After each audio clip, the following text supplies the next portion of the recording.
আলোচনাটা নির্বাচন তো একদম ঘনিয়ে এসেছে, আর মনে করেন 3-4 দিন মাত্র আছে। এই সময় সবাই অবশ্য নির্বাচন নিয়েই কথা বলে, কে কেমন ভোট পাবে, কে জিতবে, কে হারবে, জিতলে কেন জিতবে, হারলে কেন হারবে, নানা রকম ইকুয়েশন হয়। আপনার সঙ্গে ওই সমস্ত ইকুয়েশন নিয়ে আমি আজকে একটু কথা বলতে চাচ্ছি না। আমি চাচ্ছি একটা বিষয় নিয়ে কথা বলতে, যেটা হলো আমরা দেখেছি যে আমাদের দেশের রাজনীতিতে ভারত ফ্যাক্টর এটা সবসময় খুব গুরুত্ব পেয়ে থাকে। কারো ভারত প্রেম, কারো ভারত বিরোধিতা। ভারত তো আমাদের প্রতিবেশী দেশ, তার সঙ্গে আমাদের বিরোধিতাও থাকতে হবে, প্রেমও থাকতে হবে, আবার একটা ব্যালেন্সও থাকবে। যার সঙ্গে প্রেম থাকে তার সঙ্গে বিরোধিতাও থাকবে। তো এই যে বিষয়গুলো, এটা খুবই একটা ডেলিকেট একটা মনে হয় একটা মাঝখানে একটা লাইন থাকে, যে লাইনটা একটু এদিক সেদিক হলে অনেক ঝামেলা হয়ে যায়। তো এই বিষয়টা নিয়ে আমি একটু কথা বলতে চাই, কারণ দেখেন আমরা দেখলাম জামাতে ইসলামের প্রচন্ড ভারত বিরোধিতা। আবার জামাতে যে ইশতেহার আছে, সেই ইশতেহারে যে বইটা আমি পেয়েছি, দেখলাম, আমি আমার কাছে খুব অবাক লাগলো।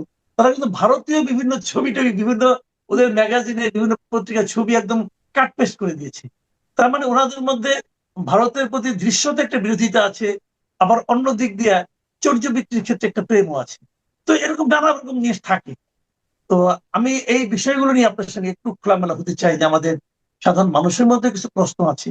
আমার কাছে প্রথম প্রশ্ন, যে বাংলাদেশে যখন কোনো রাজনৈতিক সংকট আসে, তখন আমরা প্রথমে কেন ভারতের কথা ভাবি, দিল্লির কথা ভাবি, যে দিল্লির দ্বারা হচ্ছে কিনা, অথবা দিল্লি কি করছে, অথবা দিল্লির সঙ্গে সম্পর্কটা কি হতে পারে, এই প্রসঙ্গটা কেন উচ্চারিত হয়? আসলে কামাল ভাই, আপনি তো আসলে প্রতিবেশীকে কখনো অস্বীকার করতে পারবেন না। এটা তো সবচেয়ে বড় কথা না? ভারত আমাদের প্রতিবেশী, এবং 3 দিক দিয়ে ঘিরে থাকা প্রতিবেশী। এটা হচ্ছে একটা জেনারেল একটা আইডিয়া যে প্রতিবেশীকে আপনি অস্বীকার করতে পারবেন না। কিন্তু এই যে ভারত বিরোধিতা, এটাকে না অনেক ক্ষেত্রেই আমার মনে হয় কি, যে একটা পলিটিসাইজড একটা ইস্যু। এটাকে মানে অবশ্যই এটা পলিটিক্স, কিন্তু এই ইস্যুটা না তোলা হয় অনেক অভ্যন্তরীণ পলিটিক্স কে আড়াল করার জন্য। এটা আমার কাছে মনে হয়। কি কারণে এটা আমি আপনাকে বলি, সেটা হচ্ছে যে যেমন আপনি প্রথমে একটি শব্দ বললেন যে জামাতে ইসলামের প্রচুর ভারত বিদ্বেষী মানে কথাবার্তা আমরা শুনেছি। তারা একটা অ্যান্টি ইন্ডিয়ান একটা আইডিয়া এস্টাবলিশ করার চেষ্টা করছে। বা যারা ধরুন জুলাই আন্দোলনে ছিল বা এনসিপি, তাদেরকেও আপনি দেখবেন একই তালে কথা বলে, তাই না? তো এইটা আমার কাছে কি মনে হয় জানেন, এটা আমার কাছে মনে হয় যে তারা ওই তাদের প্রেজেন্টেশনের মতো, তাদের ইশতেহারের মতো, তাদের ছবির মতো, যে তারা ভারতীয় ছবি ব্যবহার করবেন, তাদের এমপিরা ভারতীয় নায়িকার কথা বলবেন, তাদের সুন্দর দেখে তাদের খুব ভালো লাগবে। কিন্তু তারা এটা আমাদেরকে মুখে বলেন, অন্তরে কিন্তু এক ধরনের কানেকশন আছে। এটা কেন করে জানেন? কারণ আমার কাছে মনে হচ্ছে যে আপনি যদি গত 1.5 বছরের ভারত বিদ্বেষটা দেখেন, দেখেন ভারতের প্রতি বিদ্বেষ, পাকিস্তানের প্রতি বিদ্বেষ, মানে এগুলা তো সবসময় পলিটিক্যালি ব্যবহার করা হয়েছে। যেমন গত 17 বছরে শেখ হাসিনা যেমন করে পাকিস্তান বিরোধিতা করেছেন। ধরেন একটা এখনকার সময়ে কিন্তু আপনি যদি সত্যি ভূ রাজনীতি দেখেন, আমি ভূ রাজনীতি এত বুঝি না, কিন্তু 20, 25, 30 বছর আগে ভূ রাজনীতি যেমন ছিল, গ্লোবালাইজেশনের যুগে কিন্তু তেমন নাই। 20, 25, 30 বছর আগে আমরা দেখেছি একটা দল, একটা দেশ এসে আরেকটা দেশের উপর একদম নেকেডলি ইন্টারভিন করে না। এখন কিন্তু এগুলো একটু অন্যরকম, যুদ্ধগুলোর কথা আপনি বাদ দিলে সেটা অন্যরকম। কিন্তু এই যে গত 1.5 বছরের সিচুয়েশনটা কোন জায়গায় গেছে দেখেন আপনি। বাংলাদেশের অভ্যন্তরীণ তো কিছু সংকট আছে, হ্যাঁ। বাংলাদেশে যে ইসলামিস্ট গ্রুপের উত্থান বলেন, আমাদের নিজেদের বিউরোক্রেটিক ঝামেলা বলেন, বা ইন্টারনাল পলিটিক্যাল প্রবলেম গুলা বলেন, বা নারী বিদ্বেষ বলেন, প্রত্যেকটাকে আপনি ঢাকার জন্য আমার কাছে মনে হয় যে ভারতের যে আপনি যে কোনো একটা প্রবলেমই হোক না কেন, ধরেন এই মুহূর্তে আপনার সাথে আমার একটা গন্ডগোল লাগলো, এটাই বলবে কি যে এটার পেছনে ইন্ডিয়ার হাত আছে। মানে প্রতিটা ইস্যুকে ভারতের একটা হাত আছে বলে এইটা প্রবলেমের ভেতরে না যাওয়ানোর জন্য এক ধরনের ভারতের ল্যাবে তৈরি একটা ভাইরাস বানিয়ে জিনিসটাকে একটা হালকা করার চেষ্টা করা হয়। এটা আমার ধারণা। দেখেন গত 1.5 বছরে, বা আপনি যদি রিসেন্ট 1, 1.5, 2 মাসে দেখেন, যখন প্রথম আলো ভাঙা হলো, উদীচী ভাঙা হলো না, সেখানে প্রো সেকুলার দালাল, ভারতীয় দালাল, মানে এগুলাই তো বলা হয়। আজকে প্রসঙ্গটা এমন এসছে, আজকেও দেখবেন যে আমি আর আপনি ভারতের দালাল হয়ে যাব। এটা আমার কাছে মনে হয় যে এটা পলিটিক্স আপনি যাতে ইন্টারনাল পলিটিক্স এর মেইন প্রবলেম গুলোর দিকে দৃষ্টি দিতে না পারেন, এটাও এক ধরনের পলিটিক্যাল গেম আমার কাছে। এটা সরল জায়গা থেকে মনে হয়। যেমন একটা জিনিস আপনি জি, আমাকে বলেন, একটা বিষয় আপনি আমাকে হুম, বলেন, সেটা হলো গিয়ে, আপনি কি মনে করেন যে বাংলাদেশে যে কোনো নির্বাচনে অথবা ক্ষমতায় যেতে অথবা ক্ষমতায় টিকে থাকতে ভারতের আশীর্বাদ আসলে খুব জরুরি? আমি আপনি যদি আমাকে জিজ্ঞেস করেন, হ্যাঁ, মানে অ্যাজ আ হ্যাঁ। কোনো পলিটিক্যাল পার্টি হিসেবে না, ব্যক্তিগতভাবে আমি মনে করি যে না, যেভাবে করে এটাকে পোর্ট্রেট করা হয় সেভাবে জরুরি না। তবে একটা সুসম্পর্ক তো থাকতে হবে। কিন্তু ধরেন ভারতের সাথে আপনার সুসম্পর্ক মানেই হচ্ছে আপনি বিশ্বাসঘাতক, বা বিএনপির সাথে তার একটা যোগাযোগ হওয়া মানেই হচ্ছে বিএনপি ভারতের প্রজেক্ট নিয়ে আসছে। বিষয়টা তো তা না। বর্তমান যুগে আপনি তো আসলে দেখেন, আপনি যদি ইউরোপিয়ান পলিটিক্স গুলার দিকে দেখেন, আপনি জার্মানির পলিটিক্স এর দিকে দেখেন, টার্কির পলিটিক্স এর দিকে দেখেন, আপনি যুদ্ধ ব্যতীত কোন মানে প্রতিবেশীকে কিন্তু আপনি একেবারে নাকচ করে দিতে পারবেন না। আর ভারতের সাথে তো আমাদের অর্থনৈতিক ভাবে, আমাদের ইভেন আপনি শুধু অর্থনৈতিক কেন বলছেন, সামাজিক, কালচারাল, এইসব বিষয়গুলো তো তো আছে। এখন পর্যন্ত আমি আর আপনি যে ভারত নিয়ে আলাপ করছি, বা জামাতে ইসলামী যে বলছে তাদের বাসায় ভারতীয় চ্যানেল চলছে না, শাহরুখ খানের সিনেমা চলে না, রাশমিকাকে তারা সুন্দরী বলছেন না, বলছেন তো, বা ইন্ডিয়ান কাপড় পরছি না। তার মানে আপনি তো কমপ্লিটলি এটাকে নাকচ করে দিতে পারবেন না। কিন্তু আমি মনে করি যে যেভাবে করে পোর্ট্রেট করা হয়, যে একটা রাজনৈতিক দলের, যেমন আপনি দেখেছেন খালেদা জিয়ার জানাজাতে যখন ইন্ডিয়া থেকে পররাষ্ট্র মন্ত্রণালয় থেকে লোক এসেছে, তখন বলা হয়েছে যে এই যে দেখো, মানে বিএনপি এখন ইন্ডিয়ার সাথে একটা যোগসূত্র করে ফেলেছে। বাট এগুলোতে একটা নর্মাল সম্পর্ক আপনাকে রাখতে হবে। তো যে কথাটার মধ্যে আমি আসলে থাকতে চাই, যেমন আমি কয়েকদিন আগে একজনের লেখা পড়ছিলাম, একটু জামাত ঘরানার একজন রাইটার। তিনি একটি লেখাতে, আমি নামটা না বলি, তিনি একটি লেখাতে লিখছেন যে আহ ভারতের কাছে প্রবলেম এখন কিছুই না। ভারতের কাছে প্রবলেম এখন বিএনপি না, কোন রাজনৈতিক দল ক্ষমতায় আসবে তা না। শুধুমাত্র প্রবলেম হচ্ছে জুলাই যোদ্ধা। জুলাই যোদ্ধারা নাকি ভারতের কাছে এখন মেইন প্রবলেম। এটা কিন্তু ভেরি প্রবলেমেটিক বিষয়টা। দেখেন, আপনি যখন এই কথাটা বলছেন যে জুলাই যোদ্ধারাই শুধু তাদের প্রবলেমে, মানে প্রবলেম ক্রিয়েট করছে ভারতের, ভারতের সাথে বাংলাদেশের যে আরো অনেক অনেক বিষয় আছে, বাংলাদেশের সাথে চুক্তি আছে, বা বাংলাদেশের অভ্যন্তরীণ পলিটিক্স এর যে বিষয়গুলো আছে, যেমন বাংলাদেশের পলিটিক্স এ তো পাঁচটা বিষয় ভেরি ইম্পর্টেন্ট। যেমন ইন্টারনাল পলিটিক্স, যেমন ধরেন মিলিটারি, মিলিটারি হচ্ছে ভেরি ইম্পর্টেন্ট একটা গেম প্লে করে। তারপর ধরেন একটা সিঙ্গেল ব্যুরোক্রেসি এখানে ইম্পর্টেন্ট গেম প্লে করে, পলিটিক্যাল পার্টি করে, রিলিজিয়াস গ্রুপ করে, এবং বিজনেসম্যানরা করে। এটা তো ইন্টারনাল পলিটিক্স কে এক ধরনের কন্ট্রোলের মধ্যে আনে। এখন আপনি এইখানে এমফাসাইজ না দিয়ে আপনি যদি সমস্ত কনস্পিরেসি বা সমস্ত গন্ডগোলকে ভারতের দিকে দেন, তাহলে হবে কি, আপনার চিন্তার মেরুকরণটাকে আপনি খুব সরলীকরণ করলেন, এবং সেই জায়গা থেকে আপনি এই যে একটা ইসলামিক গ্রুপের উত্থান হচ্ছে, এই যে নারী বিদ্বেষী বিশাল একটি গ্রুপ তৈরি হচ্ছে, এগুলাকে আপনি ঢেকে দিচ্ছেন। আমার মনে হয় যে এই ন্যারেটিভ গুলা তৈরি করা হয় বাজারে, যাতে মূল ইস্যুটা সামনে না আসে। মূল ইস্যুটাকে ঢেকে ফেলার জন্যই মনে হয় এই ধরনের একটা ন্যারেটিভ তারা তৈরি করে। এটা আমার ধারণা। আচ্ছা, একটা কথা বলেন, আপনি দেখবেন যে যখন নাকি শেখ হাসিনা সরকারের পতন হল, ডক্টর ইউনূসের নেতৃত্বে একটা অন্তর্বর্তীকালীন সরকার এলো, আমরা ভারতের মিডিয়াগুলো যে দেখলাম, একটা হই হই রই রই ব্যাপার। তারা এমন ভাবে প্রচার করা শুরু করলো।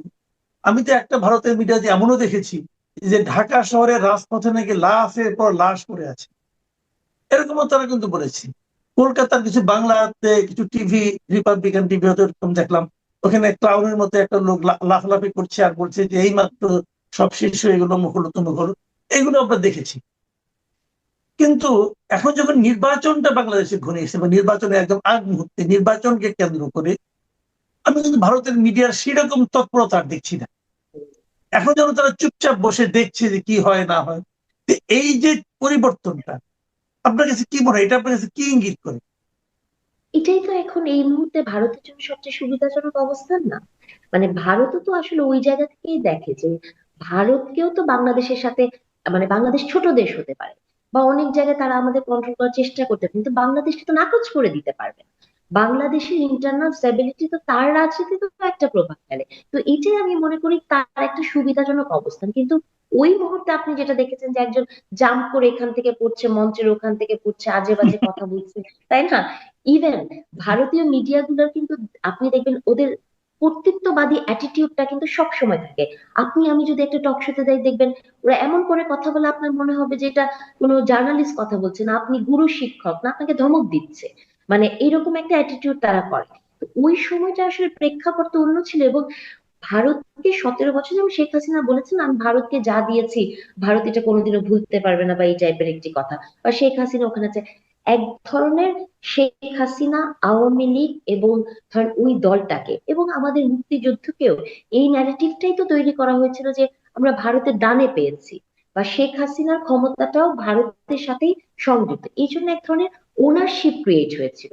আমি মনে করি যে এটা তাদের এক ধরনের সাইকোলজিক্যাল ওনারশিপ, এবং সেই ওনারশিপটা যখন তারা বিঘ্নিত হয়েছে তারা এক ধরনের অ্যাগ্রেসিভ হয়েছে। কিন্তু আস্তে আস্তে করে তারা যখন এখন দেখছে যে বাংলাদেশ আসলেই, আপনি যতই ক্রাইসিসের কথা বলেন না কেন, আমি তো বিশ্বাস করি যে একটি রাজনৈতিক দল যখন ক্ষমতায় আসবে তখন এই ভারতের অনেক কিছুই পরিবর্তন হয়ে যাবে। যেমন ধরেন আপনার আহ ভারতের যে চুক্তিগুলো হয়েছে, আমার একটা কথা সব সময় মনে হয়, দেখেন ইন্টারিম গভর্নমেন্টের কিন্তু অনেক সুযোগ ছিল মাসুদ ভাই, যে কত চুক্তি আমরা সারা জীবন শুনেছি না, দেশ বিক্রি হয়ে গেছে, এই চুক্তি হয়েছে। আপনি কি একটা চুক্তি তারা আমাদেরকে জনগণের সামনে প্রকাশ করেছে? বা হাসিনার আমলে যে চুক্তিগুলো হয়েছে তারা কি বলেছে যে এই দেশ বিক্রির এই চুক্তি হয়েছে, এই চুক্তিতে এই এই ক্লজ গুলা ছিল, এটা দেশকে বিক্রি করে দেওয়ার জন্য যথেষ্ট? দেখেন এগুলা হচ্ছে কি পলিটিক্যাল ল্যাঙ্গুয়েজ না? মানে এতই কি সস্তা, বা দেশের কি কোনো মানে টাকা পয়সার দাম আছে যেটা বিক্রি হয়ে যাবে? তার মানে একটা অ্যান্টি ইন্ডিয়ান সেন্টিমেন্ট ক্রিয়েট করে, যেখানে ধরেন এই দেশের মানুষ একটা সামান্য অ্যান্টি ইন্ডিয়ান সেন্টিমেন্ট দিয়ে জিনিসপত্র ভেঙে চুরে গুড়িয়ে ফেলতে পারে। ওই আন্ডারস্ট্যান্ডিংটা, বা যে দেশে ধরেন এখনো সাক্ষরতার মানে হার কি আপনি শিক্ষিত বলেন, সেই দেশে এই ধরনের একটা সেন্টিমেন্ট প্লে করাটা তো খুবই ইজি। এবং এই গেমটাই প্লে করে আমাদের রাজনৈতিক নেতারা। আপনার কি মনে হয় এটা ভারত প্লে করে? আমি তো মনে করি যে আমাদের ইন্টারনাল রাজনৈতিক নেতারাই, তাদেরকে আমরা যাতে প্রশ্ন না করতে পারি, তাদের দিকে অঙ্গুলি না তুলতে পারি, তারা নিজের একটা নিরাপদ জায়গায় থাকার জন্য এই ভারতের ল্যাবে তৈরি ভাইরাস আমাদের মধ্যে ছেড়ে দেয়। কিন্তু এটা কতটা যুক্তিযুক্ত? হ্যাঁ, অনেক ক্ষেত্রেই আছে। ভারত ভারত আপনাকে একটা বড় দেশ পাশে থাকলে যেটা হয় সেটাই হয়। ভারত তো শুধু আমাদের সাথে করে না, শ্রীলঙ্কার সাথে করেছে, নেপালের সাথে করে, তাই না?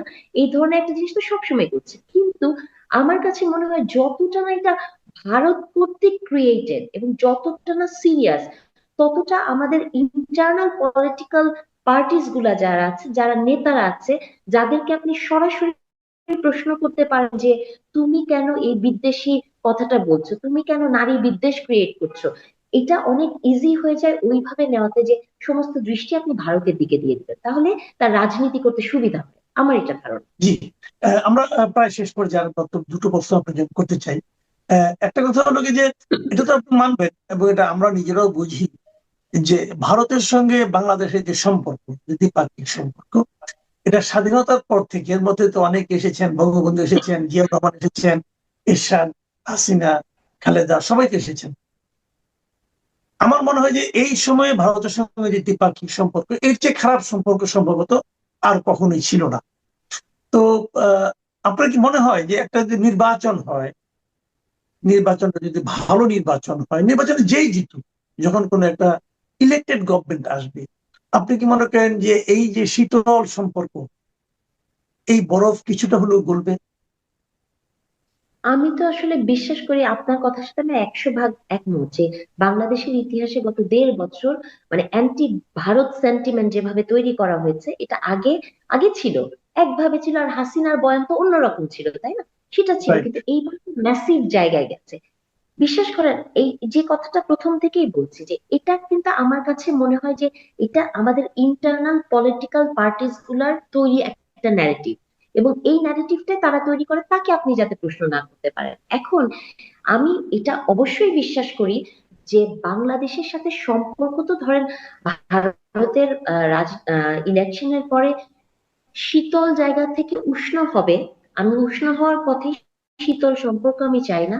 উষ্ণ হবে, এবং সেই সাথে সাথে আমি মনে করি যে পার্টিকুলারলি একটা রাজনৈতিক দল, যে রাজনৈতিক দলটা সরাসরি বলি যে ইসলামিস্ট, আমরা যে একটা ভাবনার চিন্তার জায়গায় আছে আমাদের, তারা ক্ষমতায় আসলে মানে যেভাবে করে দেশের নারী থেকে শুরু করে অন্যান্য সমস্যাগুলো হবে, মানে অ্যাড্রেসটা অন্যভাবে হবে। কিন্তু যদি অন্য কোনো দল, একটা মধ্যপন্থী দল ক্ষমতায় আসে, তাহলে এই সম্পর্কটা অবশ্যই ভালো হবে। এবং আমি বিশ্বাস করি যে, ধরেন এখন বলে বলবেন যে আচ্ছা বিএনপির পক্ষে কথা বলছি, কিন্তু আপনি বেগম খালেদা জিয়ার সময়ও দেখেছেন যে ভারত বিরোধিতা কিন্তু ওইভাবে আসে না, কিন্তু একটা শক্ত অবস্থান ছিল। এবং এই মুহূর্তে যিনি বিএনপির হাল ধরেছেন, তিনি কিন্তু এসে তার একটা স্লোগানই আছে, দিল্লি নয় পিন্ডি নয়, সবার আগে বাংলাদেশ।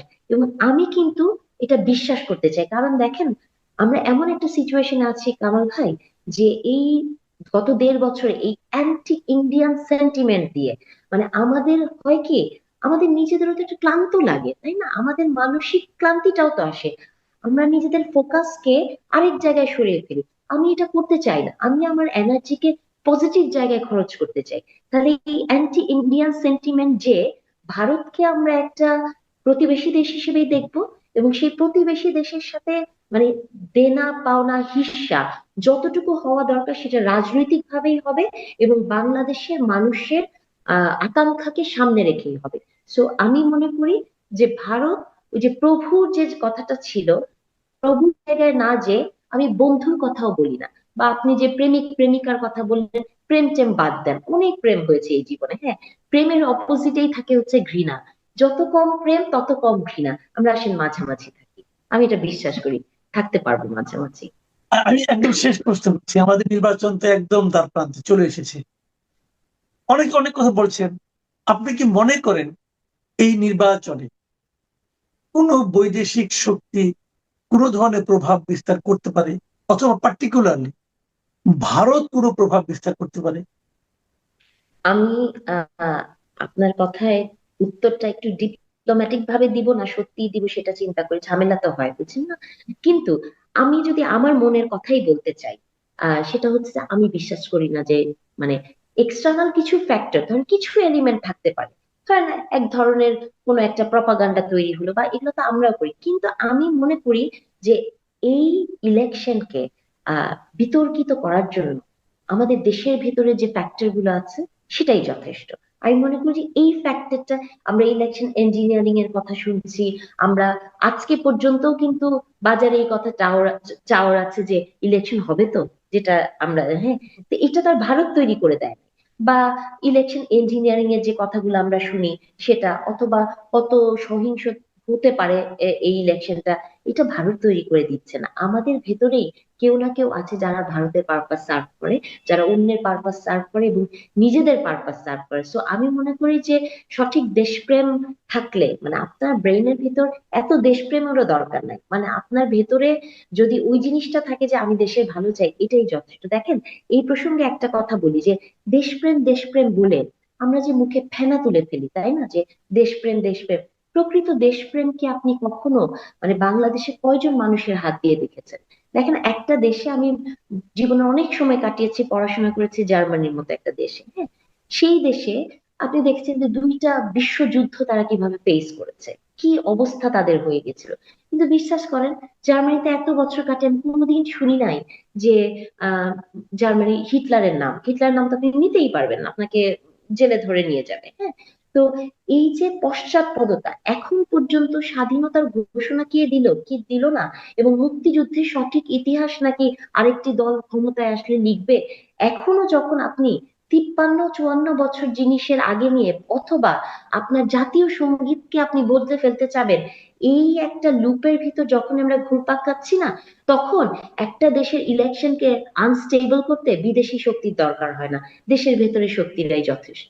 কলকাতার ফুড কোর্টে আরামে বসে কফির আড্ডায় আওয়ামী লীগ নেতারা রাজনৈতিক প্রত্যাবর্তনের পরিকল্পনা করছেন, এবং আপনার বরাত দিয়ে বলছেন যে গার্ডিয়ান পত্রিকা বলছে যে আপনারা বিশ্বাস করেন শেখ হাসিনা হিরো হয়ে ফিরবেন। বাংলাদেশ যে চ্যালেঞ্জগুলো মোকাবেলা করছে তার প্রত্যেকটি চ্যালেঞ্জ মোকাবেলায় আওয়ামী লীগ সভাপতি শেখ হাসিনার নেতৃত্বই পরীক্ষিত এবং ভিশনারি, যে কারণে আমরা বিশ্বাস করি যে শেখ হাসিনা চ্যাম্পিয়নের মতোই প্রত্যাবর্তন করবেন, শেখ হাসিনা একজন কামব্যাক হিরোর মতোই প্রত্যাবর্তন করবেন।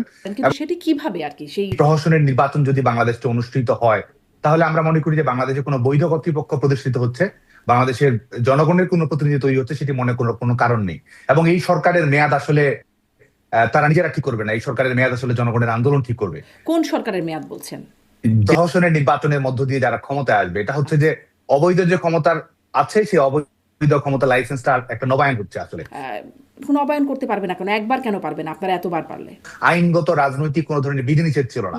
আজকে কিন্তু বাংলাদেশে আওয়ামী লীগকে আপনি আইনগত নিষেধাজ্ঞার মধ্য দিয়ে নিয়ে আসছেন। তারা আইনগতভাবে না করলেও কার্যত কোনো লাভ হবে না, নির্বাচন করেন নির্বাচন কিন্তু লাভ হবে না, ব্যাপারটা তো এরকমই। বাংলাদেশের মানুষের চাওয়া যদি দেখেন, বাংলাদেশের মানুষ একটা ভারসাম্যমূলক রাজনীতি চায়। এখন চাওয়া শুরু করলো, মানে আপনারা যখন ছিলেন তখন চাইতো না? কোর্টের আপনি বিচার প্রক্রিয়াটি দেখেছেন, এখানে যাদের বিরুদ্ধে রায় দেওয়া হচ্ছে তাদেরকে কোনো আইনজীবী নিয়োগ দেওয়া হচ্ছে। শুরুতেই এই আদালতকে মানি না বলে তার মধ্যে অংশ না নেয় একটি পক্ষ, মানে আসামি পক্ষ, তাহলে কিভাবে আসলে অংশগ্রহণ করবে বা আইনজীবী দেবে? আইসিটি ট্রাইব্যুনাল যেটি গঠন করা হয়েছে, আপনি জানেন যে এটি আইনগতভাবেও কিন্তু বেআইন। কারণ এটি একটি হচ্ছে যে যুদ্ধাপরাধীদের বিচার, মানবতা বিরোধী অপরাধীদের বিচার কার্যক্রম সম্পন্ন করার জন্য আমাদের মুক্তিযুদ্ধের প্রেক্ষাপটে এটি করা হয়েছিল। কি হলে আপনারা বলতেন বা বলবেন এটি সঠিক বিচার হচ্ছে? যে বয়কট করার আহ্বান জানাচ্ছেন, আপনাদের তো স্লোগানই আছে no vote no vote. 48.2% Awami League ভোটারদের 48.2% ভোট যাবে বিএনপিতে, জামাতে যাবে 29.। তারা কিন্তু গ্রামে গঞ্জে, যেটি প্রকাশিত হয়েছে যে আওয়ামী লীগ পরিকল্পনা করছে রাজনৈতিক প্রত্যাবর্তনের, সেটি নিয়ে কথা বলতে চাই। নির্বাচন তো হয়ে যাচ্ছে, সেখানে আপনাদের কি তৎপরতা সেটি নিয়ে একটু জানতে চাই। আন্তর্জাতিক কোনো তৎপরতা আছে কিনা, সব মিলাই আপনার সাথে একটু স্বল্প পরিসরে কথা বলতে চাই। শুরুতেই গার্ডিয়ান পত্রিকার সেই প্রতিবেদন যে আপনারা প্রত্যাবর্তনের একটা ছক কষছেন, সেখানে আমি যদি একটু বাংলায় বলি, ইংরেজিতে আছে যে দেশে অপরাধী বা পলাতক হিসেবে বিবেচিত হলেও কলকাতার ফুড কোর্টে আরামে বসে কফির আড্ডায় আওয়ামী লীগ নেতারা রাজনৈতিক প্রত্যাবর্তনের পরিকল্পনা করছেন এবং আপনার বরাত দিয়ে বলছেন যে গার্ডিয়ান পত্রিকা বলছে যে আপনারা বিশ্বাস করেন শেখ হাসিনা হিরো হয়ে ফিরবেন। কিভাবে আসলে এটি আপনাদের বিশ্বাসের কারণ কি, এবং এই পরিকল্পনা, রাজনৈতিক প্রত্যাবর্তনের পরিকল্পনাটা কেমন? প্রথমত যে শব্দগুলো ব্যবহার করা হয়েছে, তো এগুলো তো সাংবাদিকের নিজস্ব মতামত আছে। আর আমরা যেসব উদ্ধৃতি দিয়েছি, আওয়ামী লীগের নেতৃবৃন্দ যেসব উদ্ধৃতি দিয়েছে সেসব দলের বক্তব্য। এখন কে কোন পার্সপেক্টিভ থেকে দেখবে সেটি গুরুত্বপূর্ণ। একটি হচ্ছে যে আওয়ামী লীগের রাজনীতি, আমাদের বাংলাদেশ ছাত্রলীগের রাজনীতি, এটি বাংলাদেশের গণমানুষ এবং দলের নেতাকর্মীরা তারাই নির্ধারণ করে যাচ্ছে। এবং প্রত্যাবর্তনের গল্প একটা হচ্ছে যে আওয়ামী লীগের নেতাকর্মীরা সংগ্রাম মুখর অবস্থাতেই রয়েছে। প্রত্যাবর্তন এই অর্থে যে আমাদের যে গণতান্ত্রিক বিজয়ের প্রত্যাশা আমরা করছি সেটিকে কেন্দ্র করে বলা। আরেকটি হচ্ছে যে আমরা দৃঢ়তার সঙ্গে বিশ্বাস করি যে বাংলাদেশের যে রাজনৈতিক বাস্তবতা, বাংলাদেশের অভ্যন্তরীণ বিশেষ করে অস্থিতিশীলতা, অর্থনৈতিকভাবে বাংলাদেশের সম্পূর্ণভাবে ভেঙে পড়া, আইনের শাসন হীনতা এবং রাজনৈতিক যে ভারসাম্যহীনতা বাংলাদেশে তৈরি হয়েছে, উগ্রবাদের উত্থান তৈরি হয়েছে, এবং এর প্রত্যেকটি ক্ষেত্রে বাংলাদেশ যে চ্যালেঞ্জগুলো মোকাবেলা করছে তার প্রত্যেকটি চ্যালেঞ্জ মোকাবেলায় আওয়ামী লীগ সভাপতি শেখ হাসিনার নেতৃত্বই পরীক্ষিত এবং ভিশনারি। যে কারণে আমরা বিশ্বাস করি যে শেখ হাসিনা চ্যাম্পিয়নের মতোই প্রত্যাবর্তন করবেন, শেখ হাসিনা একজন কামব্যাক হিরোর মতোই প্রত্যাবর্তন করবেন, এবং শেখ হাসিনা আসলে বাংলাদেশের গণতান্ত্রিক সংগ্রামের প্রতি এবং ভবিষ্যৎ যে স্থিতিশীল এবং অর্থনৈতিক সমৃদ্ধি যেটি বাংলাদেশের মানুষের চাওয়া সেটি তিনি নিশ্চিত করবেন। আরেকটু করতেই পারেন, কিন্তু সেটি কিভাবে আর কি, সেই কামব্যাক হিরো বলছেন, কিভাবে সেই হিরোর প্রত্যাবর্তনটা?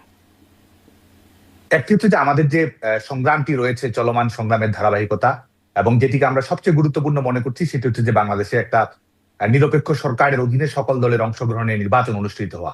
এটিকে আমরা মনে করি যে এটি শুধুমাত্র আওয়ামী লীগের রোডম্যাপ নয়, এটি বাংলাদেশের ডেমোক্রেটিক ট্রানজিশনের রোডম্যাপ। যে কারণে যেই প্রহসনের নির্বাচন যদি বাংলাদেশে অনুষ্ঠিত হয়, তাহলে আমরা মনে করি যে বাংলাদেশে কোনো বৈধ কর্তৃপক্ষ প্রতিষ্ঠিত হচ্ছে, বাংলাদেশের জনগণের কোনো প্রতিনিধি তৈরি হচ্ছে সেটি মনে করার কোনো কারণ নেই।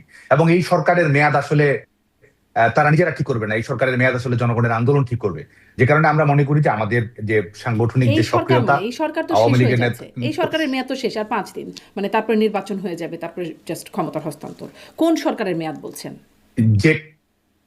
যেটি হচ্ছে সেটি হচ্ছে যে প্রহসনের নির্বাচনের মধ্য দিয়ে যারা ক্ষমতায় আসবে, এটা হচ্ছে যে অবৈধ যে ক্ষমতার আছে সেই অবৈধ ক্ষমতা লাইসেন্সটা একটা নবায়ন হচ্ছে আসলে। কারণ এটি যেহেতু কোনো অন্তর্ভুক্তিমূলক এবং জনপ্রতিনিধিত্বমূলক ইলেকশনের মাধ্যমে সেই ফলাফলটি আসছে না। যে কারণে আমরা মনে করি যে আমাদের লড়াইটি তো আসলে একই, গণতন্ত্রের লড়াই।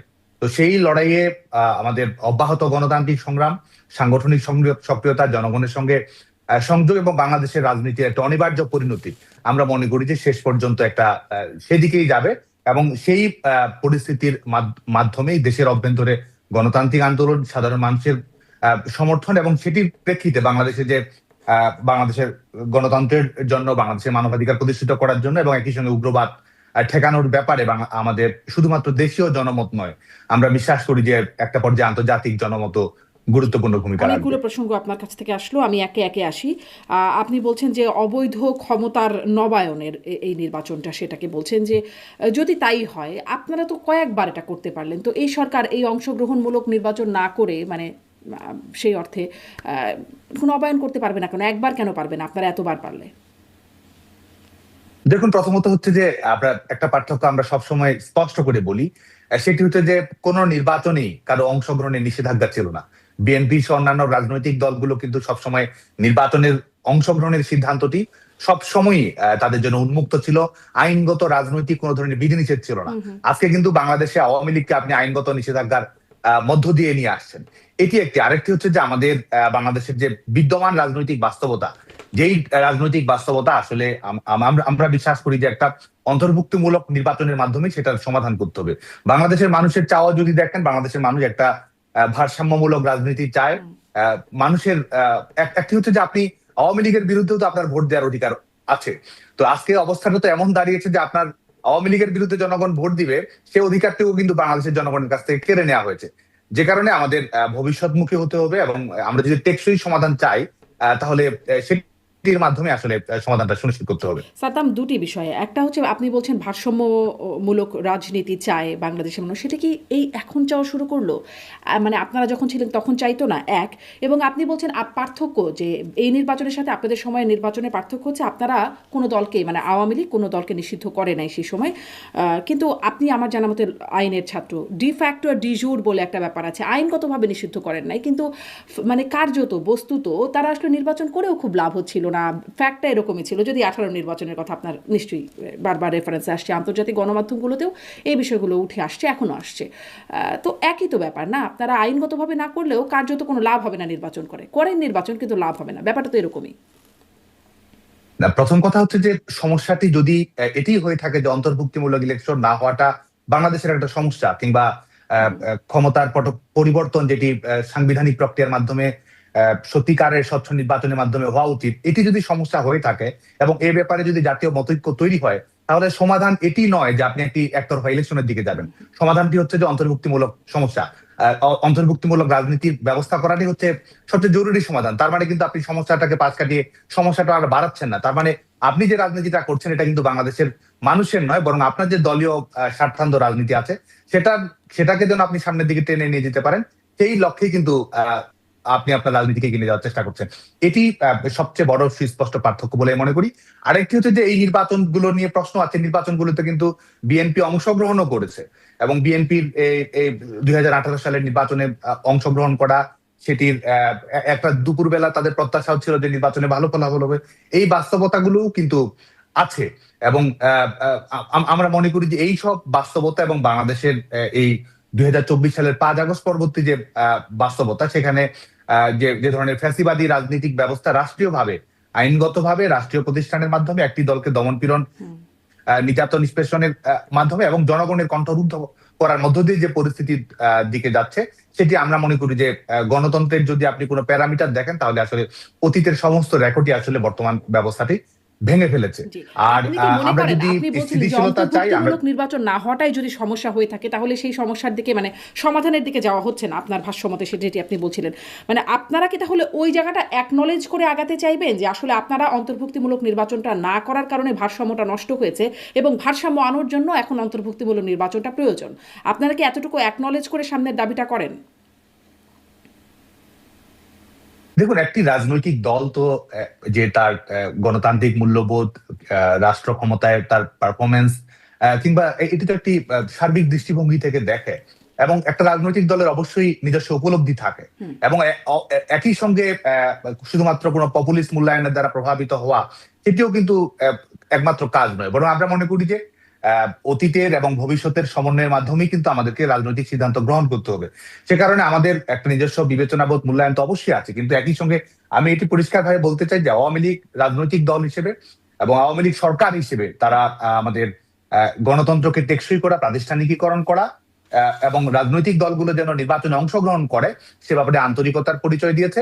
এবং গণতন্ত্রকে যদি আপনি সাকসেসফুল করতে চান সেটির দায় সরকারের যেমন আছে, অন্যান্য রাজনৈতিক দলগুলোর আছে। এখন দায়িত্বের লঙ্ঘনটি পরিচিতি কে ঘটিয়েছে, কে এই ক্ষেত্রটি তৈরি করেছে, জনগণের কাছে কিন্তু এই প্রশ্নের উত্তর মানুষকে দিতে হবে। এবং সেই পরিপ্রেক্ষিতে আমি মনে করি যে আওয়ামী লীগের গণতন্ত্রের ট্র্যাক রেকর্ড এটি আশা জাগানিয়া, এবং তাদের যে প্রমিসটা রয়েছে এটাও আমি মনে করি যে আমাদের রাজনীতির একটা বাড়তি উপাদান। জি, এই যে মানে সেই প্রশ্নটাই যে আপনারা আসলে ওই সমস্যাটা চিহ্নিত করতে পারছেন কিনা বা ওই জায়গাটা অ্যাকনোলেজ করছেন কিনা, আপনি আপনার মতো করে একটা ব্যাখ্যা দিলেন। এই বিষয়ে আসলে খুব স্পষ্ট করে কেউ ভুল স্বীকার করার যে জায়গাটা, বা 5ই আগস্টের আগে যে ঘটনা সেটির ব্যাপারে খুব স্পষ্ট করে অনুশোচনা বা অনুতপ্ত হবার জায়গাটা, সেটি খুব একটা আপনাদের মধ্যে নেই। সেটি গার্ডিয়ান বলছে যে খুব অল্প কিছু মানুষই ভুল স্বীকার করেন। তার মধ্যে রেফার করছেন তানভীর শাকিল জয়, তিনিও সাবেক এমপি আওয়ামী লীগের, তাকে রেফার করছেন যে তিনি স্বীকার করছেন যে আমরা অথরিটেরিয়ান বা স্বৈরাচারী বা কর্তৃত্ববাদী হয়েছিলাম। আমার অনুষ্ঠানেও কয়েকজন নেতা, যেমন হাবিবে মিল্লাত সাবেক এমপি, তিনি বলেছিলেন জনপ্রিয়তা হারিয়েছিলেন বলেই এই অবস্থায় হয়েছিল। মানে আপনারা এই যে কেউ কেউ বলছেন, এটাকে আপনারা আসলে কিভাবে দেখেন? কেউ কেউ বলছেন, আবার বেশিরভাগ অংশ বলছেন না। এটি কিন্তু আজকে দেখুন যে আজকে আপনি যদি 5 আগস্ট পরবর্তীতে আওয়ামী লীগের সকল পর্যায়ের নেতৃত্বের কথা যদি বলেন, জুলাই আগস্টের ঘটনাকে অ্যাড্রেস করা থেকে শুরু করে প্রত্যেকটি বিষয়ে আওয়ামী লীগ কিন্তু দায়িত্বশীলতার পরিচয় দিয়েছে। এই প্রত্যেকটি ঘটনার নিরপেক্ষ বিচার এবং সুস্পষ্টভাবে দলের পক্ষ থেকে বার্তা দেওয়া হয়েছে, অপরাধে যারাই সম্পৃক্ত হোক না কেন তাদের বিচারিক প্রক্রিয়া আওতায় আনতে হবে, নিরপেক্ষ তদন্ত করতে হবে এবং সঠিকভাবে যেন ন্যায়ানুগ বিচার প্রক্রিয়া সম্পন্ন হয় সেটি নিশ্চিত করতে হবে। বাংলাদেশে যারা এই জুলাই আগস্টের এই ঘটনা পরিক্রমায় যারা মৃত্যুবরণ করেছেন তাদের প্রত্যেকটি ঘটনার আনুপুঙ্খ তদন্ত যেন নিশ্চিত করা হয়, এটি তো সত্যিকারের আমরা যেটি মনে করি যে দায়িত্বশীলতার পরিচয়, যে সঠিক ঘটনাটা ঘটে আসুক। রাজনীতিকরণ যেন ঘটনাটি না ঘটে, এটি যেন ক্যাঙ্গারু কোর্টের ট্রায়াল যেটি বাংলাদেশে তৈরি হয়েছে সেটির বাস্তবতা যেন সেই বাস্তবতায় যেন না যায়, সেই লক্ষ্যেই তো একটা রাজনৈতিক দল সঠিক ভূমিকা পালন করেছে এবং ভবিষ্যতের দিকে তাকাতে চাই এই বাস্তবতাগুলোর আলোকে। যে কারণে একটা যে সার্বিক মূল্যবোধ, সার্বিক উপলব্ধি, এই আজকে দেখুন যে 5 আগস্টের পরবর্তীতে যখন বাংলাদেশে উগ্রবাদের অভ্যুত্থান, এক ধরনের আনুষ্ঠানিক সূচনা হয়, মৌলবাদের অভ্যুত্থান হয় বাংলাদেশে, তো সেটি নিয়ে তো অবশ্যই আমাদের উপলব্ধি রয়েছে এবং এই আমাদের রাজনৈতিক সিদ্ধান্তগুলো নিয়ে তো অবশ্যই নিজস্ব মূল্যায়ন রয়েছে। আর আরেকটি হচ্ছে যে দুঃখবোধ, অনুতাপ, অনুশোচনা, এই যে শব্দ শেষ করুন, এই যে বিষয়গুলো ব্যবহার করা হয়, প্রথম কথা হচ্ছে যে মানুষকে রায় দেওয়ার সুযোগ দিতে হবে। আজকে কে দুঃখিত হবে, কে লজ্জিত অনুভব করবে, কার কতটুকু দায় রয়েছে, এটি তো এক ধরনের বায়বীয় বিষয়। এই সিদ্ধান্তটি আপনি কিভাবে গ্রহণ করবেন? এক গণতান্ত্রিক সিদ্ধান্ত মানুষকে নেওয়ার সুযোগ দিতে হবে। আর যদি ন্যায় বিচারের প্রক্রিয়া আপনি অবলম্বন করতে চান তাহলে সেই নিরপেক্ষ ন্যায়ানুগ বিচার প্রক্রিয়া আপনাকে নিশ্চিত করতে হবে। তো এই দায়িত্ব যারা পালন করছে না তাদেরই তো আমি মনে করি যে তাদেরই আসলে নিজেদেরকে প্রশ্ন করা উচিত যে তারা সঠিক কাজটি করছে কিনা। এই যে নিরপেক্ষ বিচার, এটা আসলে তো একটা খুবই সুন্দর শব্দগুচ্ছ, কিন্তু এটি আসলে কিভাবে সম্ভব, কোন সময় সম্ভব? আপনারা এখনকারটা নিরপেক্ষ মানেন না, আপনাদের সময় যে বিচারগুলো হয় সেগুলো আবার মানে যারা বিরোধী পক্ষ ছিল তারা মানেন নাই। তাহলে কি হলে আমরা বলবো আসলে নিরপেক্ষ? দেখুন এখানে তো সুস্পষ্ট ভাবেই মনে করার, আপনি যখন দেখবেন যে আপনাকে ইন্ডেমনিটি দেওয়া হচ্ছে, আপনি ন্যায় বিচারের কথা বলছেন, তা আপনি ইন্ডেমনিটি কেন দিবেন? আপনি সুনির্দিষ্ট একটি গোষ্ঠীকে, একটা রাজনৈতিক দলের সঙ্গে যারা সম্পৃক্ত কিংবা একটা তাদের ভাষায় একটা রাজনৈতিক গতিপথ তারা নির্ধারণ করতে চেয়েছে এবং তারা এক ধরনের কনফেশন দিয়েছে, স্বীকারোক্তি দিয়েছে, তারা পুলিশ হত্যা, থানা লুট, এই সরকারি অবকাঠামোতে আক্রমণ, এই কাজগুলো করেছে। আপনি যখন ইন্ডেমনিটি দিচ্ছেন তখন তো আপনি ন্যায় বিচারের কোনো ধারণা আপনি রাষ্ট্র হিসেবে রাখছেন না। আপনি এটি তো আজকে শুধুমাত্র আমাদের ধারণা, এটি তো ফ্যাক্ট যে এই দখলদার সরকার তারা এক ধরনের ইন্ডেমনিটি দিয়েছে। তারা যদি ন্যায় বিচারে বিশ্বাস করে তো হোক, সমস্ত কিছু একটা ন্যায় বিচারের প্রক্রিয়ার মধ্য দিয়ে হোক, এটি তো একটি বড় দৃষ্টান্ত যে নিরপেক্ষ বিচারের ধারণা তারা রাখছে না। দ্বিতীয় বিষয় হচ্ছে যে এই যে কোর্টের আপনি বিচার প্রক্রিয়াটি দেখেছেন, এখানে যাদের বিরুদ্ধে রায় দেওয়া হচ্ছে তাদেরকে কোনো আইনজীবী নিয়োগ দেওয়া হচ্ছে, তাদের কোনো ধরনের মতামত প্রদান করার কোনো সুযোগ থাকছে নাকি কোনো ধরনের বিচারিক যে প্রক্রিয়া অবলম্বন করছে আইনজীবী নিয়োগ করবে? মানে তার জন্য তো একটা লিগ্যাল প্রসিডিওর আছে। যদি আগে থেকে শুরুতেই এই আদালতকে মানি না বলে তার মধ্যে অংশ না নেয় একটি পক্ষ, মানে আসামি পক্ষ, তাহলে কিভাবে আসলে অংশগ্রহণ করবে বা আইনজীবী দেবে বা মতামত দেবে কিভাবে?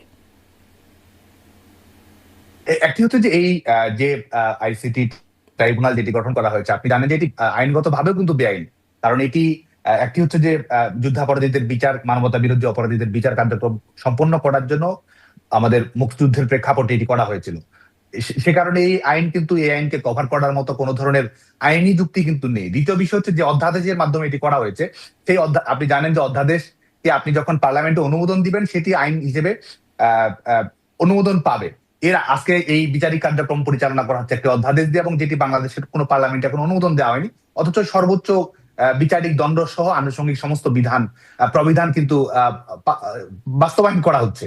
এবং এই যে বিচারিক প্রক্রিয়া নিয়ে সংশ্লিষ্ট সকল আন্তর্জাতিক সমালোচনা করতেই পারবেন, আন্তর্জাতিক অঙ্গন থেকেও এই কোর্ট নিয়ে সমালোচনা করছে, সেটি আছে, কিন্তু কি হলে আসলে সঠিক বিচার হবে আপনি আমাকে এটা বলেন যে মানে কি হলে আপনারা বলতেন বা বলবেন এটি সঠিক বিচার হচ্ছে, কি করা হলে? প্রথমত নিরপেক্ষ তদন্ত হতে হবে। দ্বিতীয় হচ্ছে যে ইনডেমনিটি আইন যেটি তারা করেছে, যেটির মাধ্যমে আপনি বিচারিক দায় মুক্তি দিচ্ছেন, সেটি প্রত্যাহার করতে হবে। এবং তারপরে এখানে ক্রিমিনাল রেসপন্সিবিলিটি কার কতটুকু রয়েছে, আইন শৃঙ্খলা রক্ষাকারী বাহিনী কোন পরিপ্রেক্ষিতে কি ধরনের সিদ্ধান্ত গ্রহণ করেছে, এটির প্রত্যেকটি আইনানুগ দৃষ্টিভঙ্গি, আমাদের ক্রিমিনাল জুরিসপ্রুডেন্সের ধারণা, সবকিছুর আলোকে আপনাকে সিদ্ধান্ত গ্রহণ করতে হবে। আপনি যখন রাজনৈতিক সিদ্ধান্ত বাস্তবায়ন করবেন, কিংবা কোর্টকে যখন রাজনৈতিক কাজে ব্যবহার করবেন, কিংবা সরকার যখন নিজেই রায় ঠিক করে দিবে আজকে, তখন তো কোনো ধরনের ন্যায় বিচারের পরিবেশ আছে এটি মনে করার কোনো কারণ নেই। জি, মানে খুব সুন্দর লাগছে কথাগুলো, কিন্তু কথাগুলো খুব থিওরিটিক্যাল মনে হচ্ছে। কারণ কি, যখন ধরেন ওই সময় তো আইন আদালত ছিল, যখন আসলে এই ঘটনাগুলো ঘটছিল, তখন যে এফআইআর হচ্ছিল, তখন যে তদন্তগুলো হচ্ছিল, তখন সব মানে অজ্ঞাতনামার বিএনপি জামায়াতের নাম ঢুকিয়ে দেওয়া হচ্ছিল, একদম ভর্তি করে এফআইআর নাম ভর্তি করে দেওয়া হচ্ছিল। অতএব আসলে নিরপেক্ষ তদন্ত কিভাবে? তখন জাতিসংঘ তদন্ত করতে চেয়েছিল, কিন্তু জাতিসংঘকে তদন্ত না করতে দিয়ে তাদের কাছ থেকে টেকনিক্যাল সহযোগিতা চেয়েছিল তৎকালীন সরকার। সেই সময় পররাষ্ট্র সচিব এবং প্রধানমন্ত্রীর নাইমুল ইসলাম খান ছিলেন, তিনি তখন প্রেস সচিব, তারা মিলে বলেছিলেন, আমার এখনো মনে পড়ে সেই সংবাদ সম্মেলনটা। তো আসলে তদন্তটা কখন সঠিক হতো সেটা নিয়ে একটা প্রশ্ন। যাই হোক, এদিকে আর না যাই, আমি আসলে ওই যে প্রত্যাবর্তনের পরিকল্পনা আপনি যেটা বলছিলেন, গার্ডিয়ান পত্রিকায় লিখছে যে পরিকল্পনার মধ্যে আসন্ন নির্বাচন ব্যাহত করতে হাজার হাজার সমর্থককে সক্রিয় করার উদ্যোগ রয়েছে। এটা গার্ডিয়ান পত্রিকা বলছে, মানে সমর্থককে সক্রিয় করার উদ্যোগ, মানে এই বিষয়টাকে একটু ব্যাখ্যা করবেন যে কিরকম উদ্যোগ আপনাদের রয়েছে আসন্ন নির্বাচনকে ঘিরে? আমি আগের প্রসঙ্গে শুধু 1 মিনিট সময় নিচ্ছি। সেটা হচ্ছে যে আপনি ন্যায় বিচারের যে ধারণার কথা বললেন, সিলেক্টিভ জাস্টিস করার তো কোনো ধরনের ন্যায় বিচার না, এটা তো জাস্টিস না।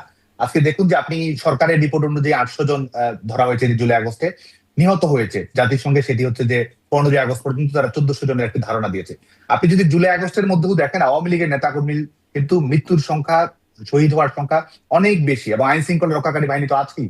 এবং 5 আগস্টের পর থেকে 15 আগস্ট আপনি যদি জাতিসংঘ থেকে আন্তর্জাতিক মানদণ্ড অনুসরণ করেন, সেখানেও কিন্তু আওয়ামী লীগের দলীয় নেতাকর্মী নিহত হওয়া, মৃত্যুবরণ করা এবং আগুন দিয়ে পুড়িয়ে মারার অসংখ্য ঘটনা ঘটেছে। এবং কারাগারের এবং 8 আগস্টে যখন এই দখলদার সরকার গঠন করে, তারপর থেকে তো শুধুমাত্র কারাগারের অভ্যন্তরেই 200 শতাধিক মানুষ মৃত্যুবরণ করেছে বিচার বহির্ভূত হত্যাকাণ্ডে। তো আপনি যদি বিচার করতে চান, তাহলে তো সমস্ত কিছুর বিচার করতে হবে। আপনি কোনোটার বিচার করবেন, কোনোটার বিচার করবেন না, এটা তো ন্যায় বিচার হতে পারে। আপনি সকল কিছুর বিচার করুন, এবং যে কোনো আইনের শাসনের মুখোমুখি হওয়ার সক্ষমতা অবশ্যই আমাদের আছে। আর আপনি যেটি যে দ্বিতীয় বিষয়টি দ্বিতীয় বিষয়টি আমি আবারও বলছি আপনাকে, দ্বিতীয় বিষয়টা আমি আবারও আপনাকে বলছি, কিন্তু এই সময়ের বিচারের সমালোচনা করছেন। আমি আসলে প্রশ্নটা ওখানেই করছিলাম, আপনাদের সময় যে বিচার ব্যবস্থাটা শেষের দিকেও যেটি হচ্ছিল, এই প্রসঙ্গে যেটি হচ্ছিল, সেটার উপরেও মানুষ আস্থা রাখতে পারছে না, যার ফলেই আসলে প্রশ্ন যে কি হলে বা কখন আসলে ন্যায় বিচারটা পাওয়ার সুযোগ হতো। জি, এখন কি আপনি পরের প্রশ্নে আসতে চান? আমি কি প্রশ্নটা করব? প্রশ্ন করছিলাম যে পরিকল্পনার মধ্যে যে এইটি গার্ডিয়ান বলছে যে হাজার হাজার সমর্থককে সক্রিয় করার উদ্যোগ রয়েছে, এই বিষয়টা একটু ব্যাখ্যা করবেন, কিরকম ভাবে সমর্থকদের সক্রিয় করার উদ্যোগ? এটি তো গার্ডিয়ানের ভাষা, গার্ডিয়ান তার নিজস্ব দৃষ্টিভঙ্গি থেকে এটি লিখেছে। আরেকটি হচ্ছে যে আমাদের এই আওয়ামী লীগের কৌশলটি কি। আজকে দেখুন যে আওয়ামী লীগ যে কৌশলটি গ্রহণ করছে রাজনৈতিক দল হিসেবে, এটি কি দায়িত্বশীল, এটি কি গণতান্ত্রিক, এটি শান্তিপূর্ণ কিনা? আপনি যদি নিরপেক্ষভাবে বিচার বিশ্লেষণ করেন, আপনি নির্বাচন নিয়ে আলোচনা করছিলেন, তুলনামূলক বিশ্লেষণ করছিলেন। 2014 সালে নির্বাচনে যখন বিএনপি জামায়াত অংশগ্রহণ করার সুযোগ থাকা সত্ত্বেও যখন অংশগ্রহণ না করে, তখন কিন্তু গোটা বাংলাদেশকে বার্ন ইউনিটে পরিণত করা হয়েছিল। সহস্রাধিক মানুষ আক্ষরিক অর্থে মৃত্যুবরণ করেছিল, অসংখ্য মানুষ আহত হয়েছিল, এবং বাসে যারা মারা গিয়েছিল তারা কিন্তু কোন নির্দিষ্ট দলের কর্মী সমর্থক সেটি নয়, বাংলাদেশের মানুষ মারা গিয়েছিল। আজকে বিপরীতে দেখুন আওয়ামী লীগের উপর বেআইনি নিষেধাজ্ঞা দেওয়া হয়েছে, যেটি বিএনপির উপর সহ অন্যান্য রাজনৈতিক দলের উপর কখনো প্রয়োগ করা হয়নি। দমন পীড়ন নির্যাতন চালানো হচ্ছে। কারাগারের অভ্যন্তরে 120-এর অধিক শুধুমাত্র নিয়মিত সংসদ সদস্য তারা আছে। ক্যাঙ্গারু কোর্টের ট্রায়াল দেওয়া হচ্ছে। এই পরিস্থিতিতে আওয়ামী লীগ কিন্তু গণতান্ত্রিক রাজনৈতিক দল এবং গণমুখী রাজনৈতিক দল। বাংলাদেশের মানুষের জনমতের উপর ভিত্তি করে আওয়ামী লীগ রাজনৈতিক সমস্যার সমাধান করতে চায়। আওয়ামী লীগ গণ আন্দোলন গড়ে তুলতে চায় মানুষের সমর্থনের উপর ভর করে। যে কারণে কিন্তু আওয়ামী লীগের কৌশলটাকে আজকে দেখুন যে ইলেকশনকে, এই প্রহসনের ইলেকশনকে কেন্দ্র করে আওয়ামী লীগ বর্জন করার আহ্বান জানাচ্ছে, আওয়ামী লীগ বয়কট করার আহ্বান জানাচ্ছে, আওয়ামী লীগ মানুষের যে গণতান্ত্রিক অধিকার আছে সেটি প্রয়োগ করার আহ্বান জানাচ্ছে এবং রাজনৈতিক পরিস্থিতি, সাধারণ মানুষকে জিম্মি করার রাজনীতি আওয়ামী লীগ কিন্তু সেই পথ অনুসরণ করেন। এবং আজকে এত ধরনের ঘাত প্রতিঘাত জানাচ্ছেন সাদ্দাম হোসেন, যে বয়কট করার আহ্বান জানাচ্ছেন, আপনাদের তো স্লোগানই আছে নো ভোট নো ভোট। আমি আসলে এটাও প্রশ্ন করতে চাই আপনাকে যে এই আহ্বানে আপনারা কি সাড়া পাচ্ছেন বা পাবেন বলে মনে করেন সামনের নির্বাচনে? কারণ জরিপও একটা দেখছিলাম, সেখানে বলা হচ্ছে যে 48.2% আওয়ামী লীগ ভোটারদের 48.2% ভোট যাবে বিএনপিতে, জামাতে যাবে 29.9%, এনসিপিতে 6.5% এবং আরো টুকটাক অন্যান্য জায়গায় যাবে আর কি। এই একটা হচ্ছে পরিসংখ্যান বলছে বা জরিপের ফল বলছে।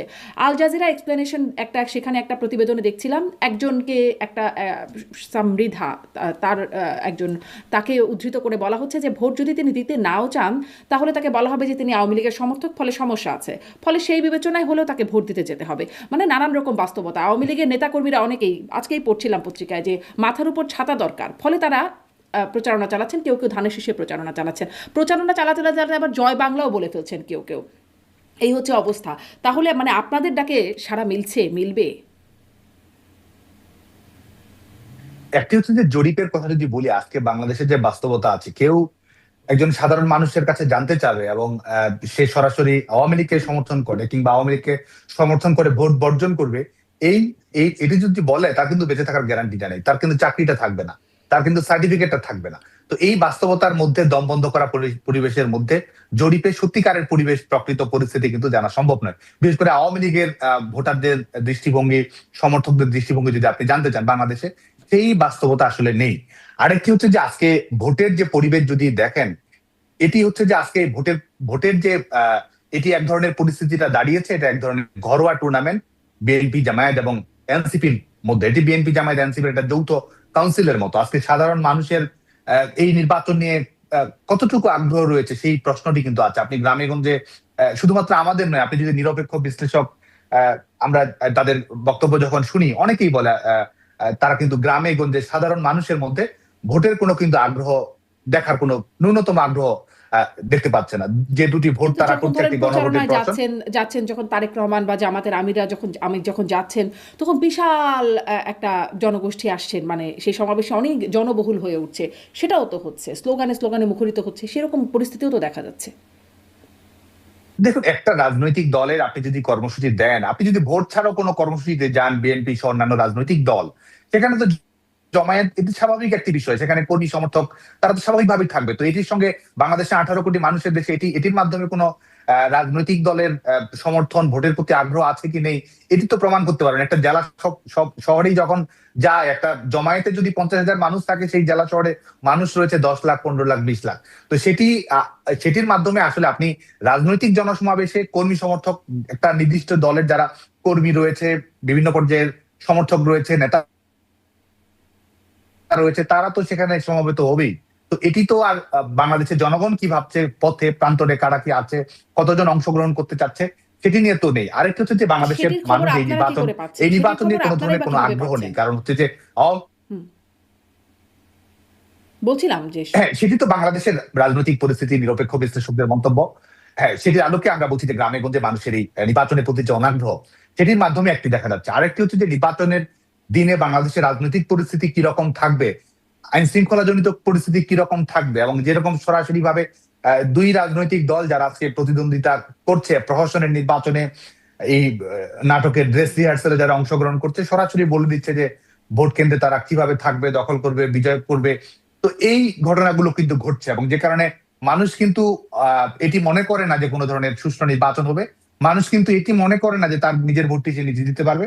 মানুষ মনে করে যে তারা তাদের মতো করে সমঝোতা করে ব্যাকডোর ডিলিং এর মাধ্যমে কিংবা তাদের ক্ষমতার দর কষাকষির মাধ্যমে যেটা করা সম্ভব হয় তারা সেটাই করবে। এখানে জনগণের মতামতের প্রতিনিধিত্ব করবে কিংবা জনগণের ভোটের মূল্য আছে বাংলাদেশের মানুষ কিন্তু সেটি মনে করে না।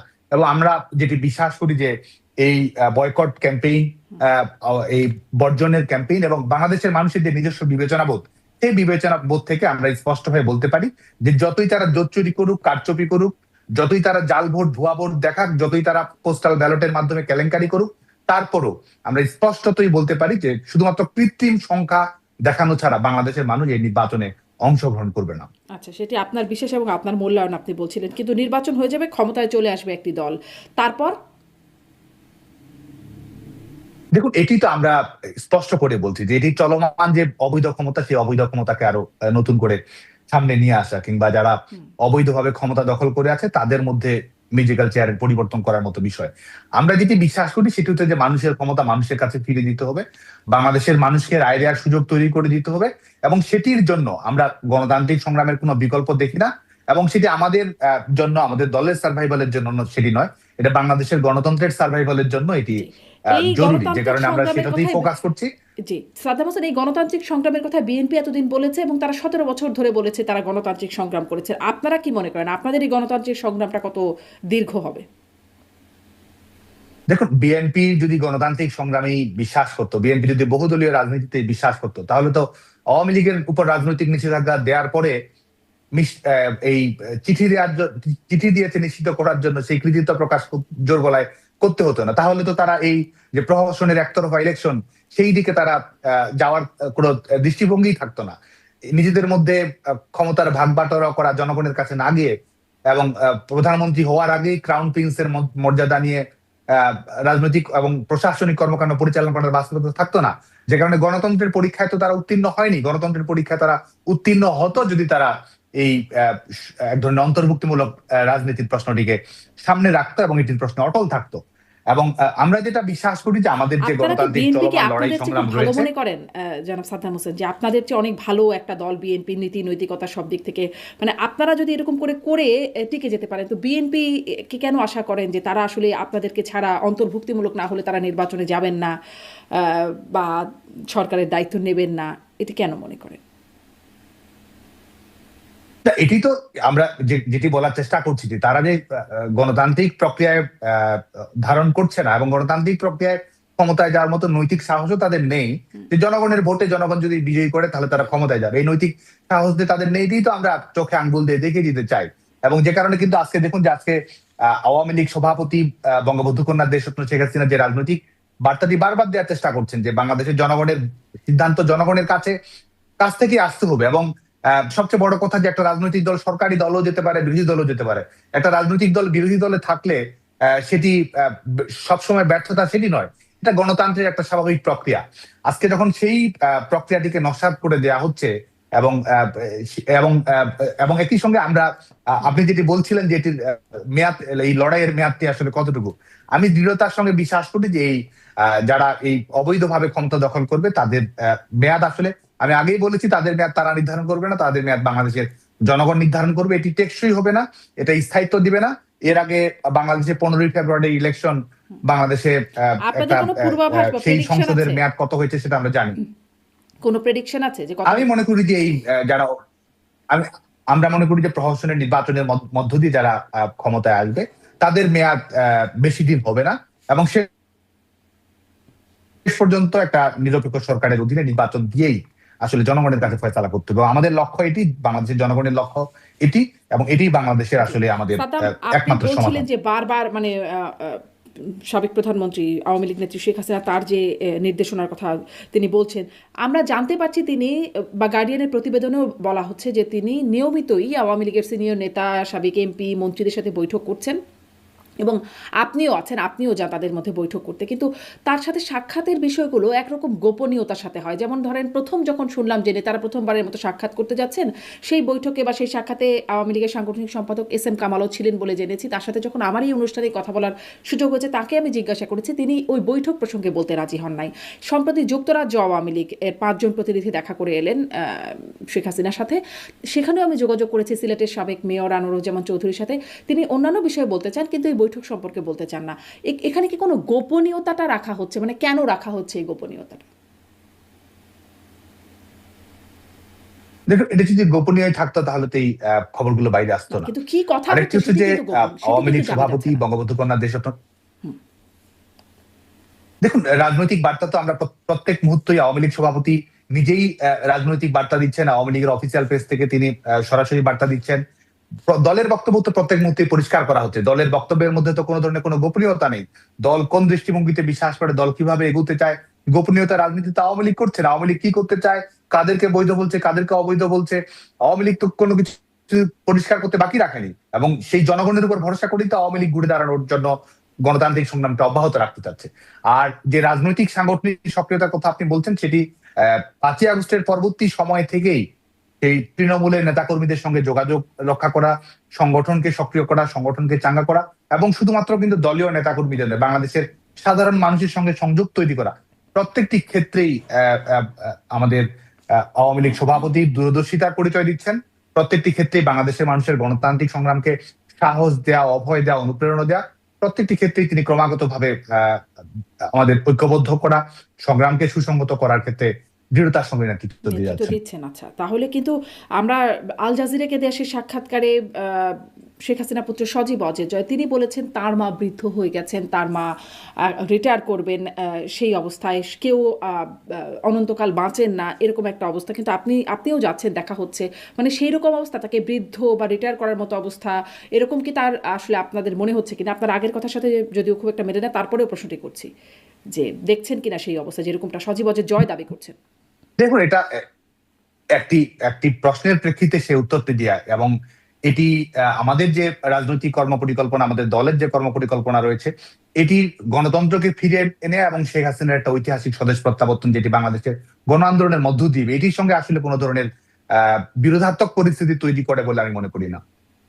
আচ্ছা, মানে নেতৃত্ব থাকছেন না শেখ হাসিনা, তেমনটাও সজীব জয় দাবি করেছিলেন যে দেশে প্রত্যাবর্তন করলে সেটি শেখ হাসিনার নেতৃত্বে হবে না। মানে নেতৃত্ব নিয়ে কি কোনো কোন্দল আছে দলে? প্রশ্নই আসছে না। দল ঐক্যবদ্ধ, দল সুসংহত, এবং যেটি এখানে যে রাজনৈতিক যে বার্তাটি দেওয়ার চেষ্টা করা হয়েছে, সেটি হচ্ছে যে আমাদের গণতান্ত্রিক যে সংগ্রাম, সেটি বাংলাদেশের জনগণ নির্ভর। আওয়ামী লীগ রাজনৈতিক দল হিসেবে সেই সংগ্রাম করবে, এবং শেখ হাসিনা সেই লড়াই সংগ্রাম এবং ঐক্যের প্রতি, এবং আমরা বিশ্বাস করি যে আমাদের যে গণতান্ত্রিক সংগ্রাম চলমান রয়েছে, এই সংগ্রামের সফলতা, শেখ হাসিনার স্বদেশ প্রত্যাবর্তন, এই সবকিছু আসলে একই বিন্দুতে মিলে আসে। আমি মনে করি যে সেই রাজনৈতিক বার্তাটি আসলে পরিষ্কার। স্পষ্ট। একদম শেষ প্রশ্নে আসি, আসলে শেষ প্রশ্ন, আমি একটু বইয়ের প্রসঙ্গে আসবো, কিন্তু আন্তর্জাতিক তৎপরতার প্রসঙ্গটা একটু, যে আমরা সেই যে ওয়াশিংটন পোস্টে যে একটা খবর ছাপা হলো বা যুক্তরাষ্ট্র এম্বাসি থেকে একটা কথোপকথন লিক হয়ে গেল, সেখানে দেখা গেল যে যুক্তরাষ্ট্র একরকম জামাতকে সমর্থনই করছে এবং বিএনপির একরকম বিরোধিতা আছেও সেখানে, সেটা একটা স্পষ্ট। আবার অন্যদিকে ভারতের পক্ষ থেকে দেখা যাচ্ছে তারা তারেক রহমান মানে পররাষ্ট্রমন্ত্রীকে সাক্ষাৎ করে সুপ্রতিবেশী সুলভ বার্তা দিয়ে আসতেন, একটা ভালো বেশ কথোপকথন হয়েও গেল। আবার ভারতের পার্লামেন্টেও বেগম জিয়ার জন্য শোক প্রস্তাব হচ্ছে, একটা মানে বিএনপির সাথে সৌজন্যতা বাড়ানোর একটা প্রচেষ্টা ভারতের পক্ষ থেকে দেখা যাচ্ছে। আওয়ামী লীগের তৎপরতাটা কেমন? মানে যুক্তরাষ্ট্র জামাতকে চায়, ভারত বিএনপিকে চায়, এরকম কি পরিস্থিতি? আওয়ামী লীগকে কি কেউ চায়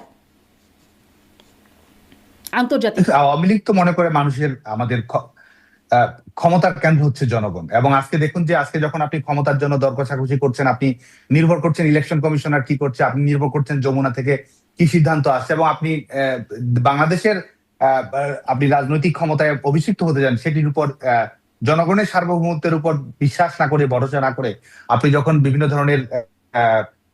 বিভিন্ন ধরনের তৎপরতার উপর নির্ভর করেন, এটি প্রমাণ করে যে আপনার জনগণের সমর্থনটি আসলে নেই। তো আপনারাও আওয়ামী লীগের যে আন্তর্জাতিক তৎপরতা চালাচ্ছেন, বিভিন্ন লবিং করছেন, তো আপনারাও এমনটা না তো না যে আপনারা করছেন না কিছু। দেখুন, একটা রাজনৈতিক দলের যে সংগ্রাম, সেই সংগ্রামটি জনগণকে কেন্দ্র করে, এবং সেই সংগ্রামটিকে কেন্দ্র করেই কিন্তু রাজনৈতিক দলের কর্মকাণ্ড আবর্তিত হচ্ছে। আওয়ামী লীগ সেটিতেই ফোকাস করছে এবং বাংলাদেশের অভ্যন্তরে মানবাধিকার লঙ্ঘনের ঘটনা, যেটি তো আমরা মনে করি যে সেটি সাম্প্রদায়িক সহিংসতার ঘটনা, গণতন্ত্র হরণের ঘটনার ক্ষেত্রে যেন একটা আন্তর্জাতিক জনমত গড়ে ওঠে, আন্তর্জাতিক জনমতকে প্রাধান্য দেয়া, সেটিকে ফ্যাসিলিটেট করা, সেই লক্ষ্যে একটা রাজনৈতিক দল, আধুনিক রাজনৈতিক দল অবশ্যই ভূমিকা রাখে। কিন্তু অবশ্যই আমাদের রাজনৈতিক আন্দোলনই আমাদের গণতান্ত্রিক সংগ্রামের মূল চাবিকাঠি। কিন্তু সেই ভূমিকাটা কি সফল হচ্ছে আপনাদের সেই ভূমিকাটা? কারণ ওই যে সেই মানে অনানুষ্ঠানিক বা পর্দার পেছনে যে আলোচনাগুলো হচ্ছে সেগুলোতে তো এক একটা দলের প্রতি এক একটা সুপার পাওয়ারের সমর্থন অনেকটা স্পষ্ট হচ্ছে। সেখানে আপনাদের মানে সেই ভূমিকা, লবিং এর ভূমিকা বা তৎপরতার ভূমিকা কতটা সফল হচ্ছে? আপনাদেরকে কি কেউ চাইছে? চাওয়া না চাওয়ার প্রশ্নটি আসলে নয়। দেখুন, এখানে যেটি নির্বাচনটা যে অন্তর্ভুক্তিমূলক নয়, এটি কিন্তু আন্তর্জাতিক বিভিন্ন প্রতিষ্ঠানের প্রতিবেদন, তাদের মূল্যায়ন, এই মূল্যায়নগুলো তো কিন্তু নানাভাবেই ফুটে আসে। সেটি আসছে কি আন্তর্জাতিক সাদ্দাম হোসেন? এটা গণমাধ্যম তো খুবই বলুন, অদ্ভুত আমাদের একটা বিষয় দেখলাম। আসছে কি আসলে? কারণ কি দেখেন, ইউরোপীয় ইউনিয়ন অন্তর্ভুক্তিমূলক নির্বাচনের সংজ্ঞাই বদলে দিল। এখন অন্তর্ভুক্তিমূলক নির্বাচন বলতে তারা এখন বোঝাচ্ছে যে জনগণের সব সেক্টর যদি ভোট দিতে পারে তাহলেই অন্তর্ভুক্তিমূলক নির্বাচন। যখন আওয়ামী লীগ ক্ষমতায় ছিল তখন তাদের অন্তর্ভুক্তিমূলক নির্বাচনের সংজ্ঞাটা কিন্তু ভিন্ন ছিল। তখন তারা বলতো যে সকল দল আসলে থাকতে হবে নির্বাচনে। এরকম জাতিসংঘের পক্ষ থেকেও সংজ্ঞাই একরকম বদলে গেছে অন্তর্ভুক্তিমূলক নির্বাচন। কোথায় আন্তর্জাতিক মানে আপত্তির জায়গা দেখছেন? না, যেটি আমরা মনে করি যে এটি একটা ইভলভিং সিচুয়েশন এবং অবশ্যই কিছু মূল্যায়ন আছে যে নির্বাচনটা যে অন্তর্ভুক্তিমূলক হচ্ছে না, নির্বাচনে আওয়ামী লীগকে নির্বাচনের বাইরে রাখা, যে বাংলাদেশের গণতান্ত্রিক সমস্যার সমাধান, সংকট যেটি রয়েছে সেটির সমাধান হচ্ছে না, এটি কিন্তু নানাভাবে প্রকাশ্যে প্রত্যক্ষ পরোক্ষভাবে নানা মূল্যায়নই কিন্তু উঠে আসছে। বা আমরা বিশ্বাস করি যে আমাদের যে চলমান যে রাজনৈতিক পরিস্থিতি, সেটির আলোকে এটি এই বার্তাটি আরো পরিষ্কার এবং আরো শক্তিশালী ভাবে আসবে। জি, আসবে বলে মনে করছেন। কিন্তু আমি ওই তো ইউরোপীয় ইউনিয়ন, জাতিসংঘ এগুলো দেখছিলাম যে তারা আসলে অন্তর্ভুক্তি নির্বাচনের সংজ্ঞা বদলে দিয়ে এখন মানে রাজনৈতিক দলগুলোর অংশগ্রহণের প্রয়োজনীয়তা তারা ওইভাবে অনুভব করছে না। সেটি আমি বলছিলাম যে কারা তাহলে বুথ করছে। যেমন ধরেন আপনারা যখন ক্ষমতায় ছিলেন তখন বিভিন্ন রাষ্ট্রদূত, পশ্চিমা রাষ্ট্রদূতরা মিলে যৌথ বিবৃতিও দিত বিভিন্ন সময়। এখন আসলে সেটা দেখাও যাচ্ছে না। ফলে এই জন্যই প্রশ্নটা করছিলাম যে আন্তর্জাতিক অঙ্গন থেকে, ক্ষেত্র থেকেও কি সেই চাপটা হচ্ছে কিনা, আপনাদেরকে কেউ চাইছে কিনা। আর একটা প্রশ্নের, শেষ প্রশ্নে যাই। দেখছিলাম একটা খবর আজকের পত্রিকাতে যে বুয়েটের ছাত্রলীগের নতুন কমিটি, সভাপতি তানভীর মোহাম্মদ স্বপ্নীল, সহসভাপতি, সাধারণ সম্পাদকের পদ আছে। এটি আসলে, এই খবরটি আসলে কি? আসলেই বুয়েটে এরকম এই সময়ে, যেহেতু ছাত্রলীগ এখন নিষিদ্ধ একটা সংগঠন বাংলাদেশে, অন্তত এই কমিটিটা হয়েছে? হ্যাঁ, বাংলাদেশ প্রকৌশল বিশ্ববিদ্যালয়ের কমিটি ঘোষণা করা হয়েছে এবং বুয়েটের যারা মেধাবী শিক্ষার্থী আন্দোলন সংগ্রামে সক্রিয় আছে, নানাভাবে ভূমিকা রাখছে, তাদের মধ্য থেকেই নেতৃত্ব নির্বাচিত করা হয়েছে। এবং আমরা একটা পরিষ্কার বার্তা দিতে, যে আজকে দেখুন যে ছাত্রলীগের উপরে দমন পীড়ন, এই দখলদার সরকারের নিষেধাজ্ঞা, এই সমস্ত বাস্তবতা থাকা সত্ত্বেও ছাত্রলীগের নেতাকর্মীরা কিন্তু, আমরা বলেছি যে আমরা প্রকাশ্যে কার্যক্রম চালাবো, আমাদের সাংগঠনিক কর্মসূচি, আমাদের সাংগঠনিক কমিটি, আমাদের কর্মকৌশল, আমাদের লক্ষ্য উদ্দেশ্য সবকিছু উন্মুক্ত থাকবো। উন্মুক্ত ভাবেই আমাদের সততা, আমাদের যে আদর্শিক অঙ্গীকার রয়েছে সেটির উপর ভর করেই আমরা ভূমিকা রাখতে চাই। আমরা আমাদের ছাত্র রাজনীতিতে আমাদের গুণগত পরিবর্তন নিয়ে আসতে চাই, সেই লক্ষ্যে কাজ করতে চাই। আজকে বাংলাদেশ প্রকৌশল বিশ্ববিদ্যালয়ের কমিটি গঠন প্রক্রিয়া আসলে সেটিরই উদ্দেশ্য। এবং এখানেই শুধু নয়, বাংলাদেশের সকল শিক্ষা প্রতিষ্ঠানে অনিরাপদ হয়ে যাবে না? কারণ তারা নিষিদ্ধ ঘোষিত একটা ছাত্র সংগঠনের সদস্য, তারা প্রকাশ্যে কাজ কি করে করবে? তাদের মানে অনিরাপদ হয়ে যাবে না তারা? দেখুন, নিষেধাজ্ঞা তো তারা শুরু থেকেই অব্যাহত রেখেছে। 5ই আগস্টের পর থেকেই তো তারা দমন পীড়ন নির্যাতন চালাচ্ছে। কিন্তু এর মধ্য দিয়েই তো আজকে 5 লক্ষের অধিক শিক্ষার্থী শিক্ষা কার্যক্রমের বাইরে রয়েছে। তারপরও কি ছাত্রলীগের কর্মী যারা রয়েছে, যারা লড়াই করে যাচ্ছে, সংগ্রাম করে যাচ্ছে, তারা তো তাদের সংগ্রামকে আরো শক্তিশালী করছে, তারা তো আরো ক্ষিপ্র হচ্ছে, তারা তো আরো বেশি রাজপথে নামার ব্যাপারে তাদের উন্মাদনা, সামাজিক যোগাযোগ মাধ্যমে সক্রিয়তা, জনমত গড়ে তোলার ক্ষেত্রে ভূমিকা, মানুষের কাছে বার্তাটা পৌঁছে, তারা সেই সাহসিকতার সঙ্গে আসলে তারা সেই লড়াইটা লড়তে চায়। কারণ তারা মনে করে